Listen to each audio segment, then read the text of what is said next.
सभापती महोदय, गडचिरोली जिल्हा हा सगळ्यात दुर्लक्षित, उपेक्षित, अविकसित अशा प्रकारचा जिल्हा त्या ठिकाणी ओळखला जायचा।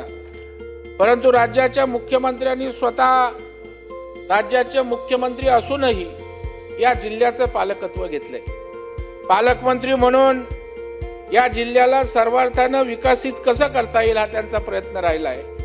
इथल्या आदिवासी बांधवांना काम कसं मिळेल, त्यांच्या हाताला रोजगार कसा मिळेल, इथे इंडस्ट्री कशी वाढेल, यासाठी गडचिरोली स्टील सिटी म्हणून त्यांना डेव्हलप करण्याचा त्यांचा मनोदय सभापती महोदय आहे। सभापती महोदय, गडचिरोली, गोंदिया, चंद्रपूर, भंडारा जिल्ह्याचं जर मागासलेपण आपल्याला घालवायचं असेल तर तिथे उद्योगधंदे उभं करण्याशिवाय सभापती महोदय पर्याय नाही आणि त्याची एक इकोसिस्टीम तयार करून त्यातून आर्थिक सामाजिक विकास घडवणं सभापती महोदय अत्यंत आवश्यक आहे। सभापती महोदय, आदिवासी समाजाची संस्कृती राहिली पाहिजे, पण त्याचबरोबर तो आदिवासी समाज विकासाशी जोडला गेला पाहिजे। त्याचं शोषण न होता तो विकासाचा लाभार्थी सभापती महोदय असला पाहिजे।